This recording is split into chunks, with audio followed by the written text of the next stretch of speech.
Kubang Krian, selepas itu Kuta Melaka, selepas itu Sik dan Indra Mahkota penghabisan, lepas itu Menteri jawab. Sila. Terima kasih Tan Sri Pengerusi. Saya tidak panjang, ada dua butiran sahaja. 020000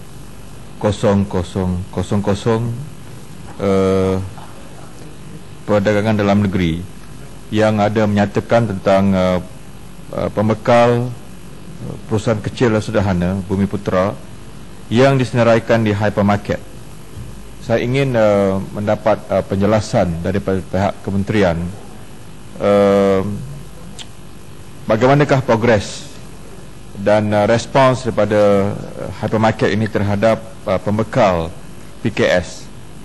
Saya rasa golongan ini perlu dibantu dengan serius, yang perlu ada galakan yang lebih proaktif daripada pihak kerajaan supaya produk-produk mereka ini dapat dipasarkan dengan bijak dan diharapkan supaya hypermarket yang wujud dalam negara kita ini dapat menerima barangan mereka yang dipastikan kualitinya. Jadi kalau boleh diberikan kepada saya tentang berapa hypermarket yang telah menerima dengan terbuka tentang barangan-barangan yang dihasilkan oleh PKS, dan kalau boleh syarikat-syarikat PKS yang telah tersenarai dan barangan-barangan mereka yang dijamin dan telah pun mendapat tempat yang agak stabil, yang baik di hypermarket dalam negara kita. Sehubungan dengan itu, saya juga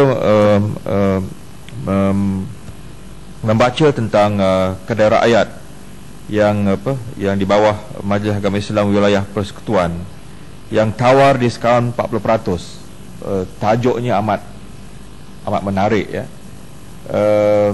Betul ke bahawa kita ada diskaun sampai 40%? Jadi saya dengan membawa laporan ini, saya hanya mahukan supaya ada suatu jaminan betul ke barang-barangan di sini yang dapat diskaun 40%.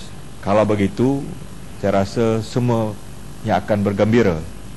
Pegawai kerajaan dapat bonus. Kalau ada satu kawalan yang begini, saya rasa ini satu benda yang sangat baik. Tapi kalau kita pergi secara realitinya di tempat-tempat, di mana-mana kedai pun, termasuk di kedai Satu Malaysia pun, saya rasa jarang-jarang ada barangan yang ada diskaun 40%. Jadi saya harap saya nak mahukan penjelasan tentang perkara ini. Dan satu kajian yang dibuat daripada 23 barangan item seperti ialah barang asas keperluan seperti teh, kopi, cordial, ayam goreng pedas, sos cili, sardin. 23 barangan ini, kalau kita lihat di kedai Satu Malaysia, boleh kita dapati segera rambangnya kita boleh dapat dalam RM130.49. Tapi di Carrefour sebagai contoh, kita boleh dapat 120.53 sen. Jadi di situ kita melihat bahawa dengan kenyataan tadi ada potongan 40%, realitinya tidak berlaku. Jadi saya harap kementerian dapat berikan saya satu jawapan.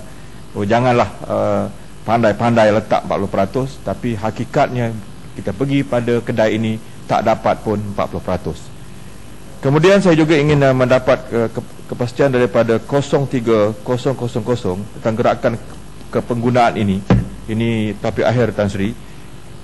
Untuk anak muda, ya, saya amat terkejut bila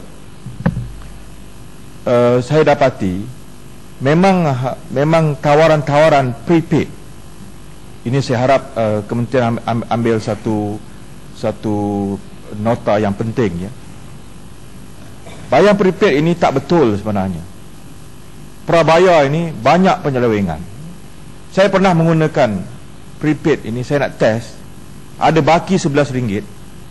Telefon katanya bukan main, nationwide 30 sen 1 minit. Saya telefon mak saya di kampung, dengan berbaki RM11, 5 minit habis. Jadi prepaid ini betul-betul satu tawaran yang kadang-kadang kita lihat memang satu tawaran yang tak betul, dan yang menjadi mangsanya adalah anak-anak muda kita. Jadi sejauh manakah kementerian ada kawalan yang ketat tentang prepaid prabayar ini? Tolonglah, tolong ambil perhatian, janganlah mereka mengaut keuntungan yang sewenang-wenangnya, ambil duit daripada kocik anak-anak muda kita yang beli prepaid ini, tetapi mereka sebenarnya dimangsakan daripada promosi-promosi yang sangat zalim ini, yang boleh saya katakan, tanpa ada satu kawalan yang ketat daripada pihak kementerian. Kalau tidak, anak-anak muda dalam negara kita memang sentiasa tertipu dengan skim ataupun tawaran prepaid ini. Sekian, Pengerusi. Kota Melaka.